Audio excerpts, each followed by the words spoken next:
What is your story, Paul? In terms of my limb difference, it's boring. I was just born this way, which people are disappointed.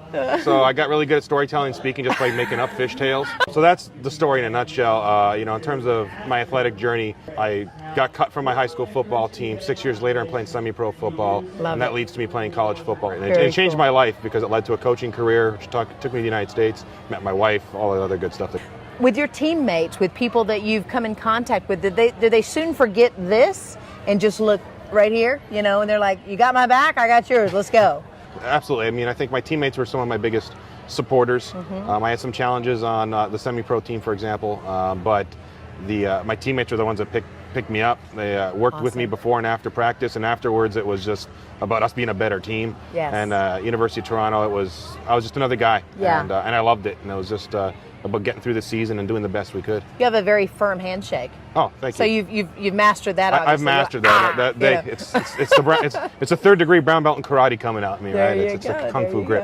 go. So. We talk about the significance of camps like this where kids don't have to hide. They're going to be more people like them than not.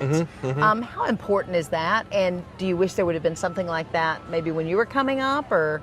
It's monumental importance.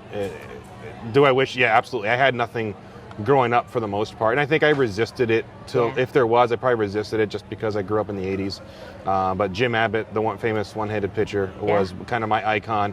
But a camp like this is great. It's for them, it's a chance to connect with other people that have similar challenges. I think for us coaches, it's a chance to connect. I mean, this is my second year coaching here, and last year, just sort of taking it all in. I remember saying to some of my colleagues, I was like, I don't feel stared at here. I mean, and that's important because I think when you go off, as soon as we hit the airport, that goes away. Sure. So I think it's great for them to have this sort of safe community, to meet people, to meet mentors. Mentorship's so important to success in life, whether it's athletic or not. And I think it's just a fantastic opportunity. What do you mean by that? When you go to the airport, the safety goes away. What does that mean?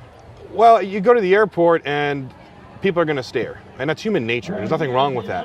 When you're here, it doesn't feel like anyone's staring. Nobody's And staring. if anything, you're just like, hey, what do you got? The conversations are more free-flowing. But when the minute I go out into the airport, Walmart, whatever, you pretty much become the minority again. You become different. Got it. And it's not a bad thing. It's something that you learn to cope with, and I don't even notice it. I'm oblivious to people staring at me. Good. Which my wife will sometimes poke me in the rib.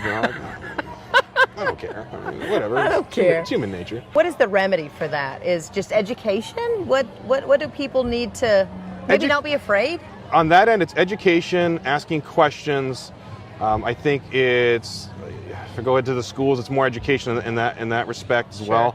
I think the remedy for people with limb differences or any difference is to go out and live your life and do it. I want to get to the point, we want to get to the point where a child who has a limb difference playing on a sport team at any level is not exceptional in itself. It's just part. That's a great football player. Yeah. And the difference is secondary. Absolutely. Is there a mantra or a commitment statement that you live by every day that just keeps you positive and keeps you going? Well, if I take a lesson from my keynote, hit hard. That is hit hard. 2 words that life's going to knock you down. Life's going to push you against the wall, no matter who you are. And you fight back with everything you got. You hit hard. Hit hard. You hit hard. Now, wait a second. Okay, you just alluded to something. We travel around, we address Sure. groups. See? He was about to leave something out. That's very important. No, it's a segue. So if you go to paulartale.com, you'll see I do a lot of keynote speaking. Awesome. On the side, leadership training, and Hit Hard is one of my signature keynotes where I talk about my life in college football and what I learned from it. Hit hard. Hit hard. I love that.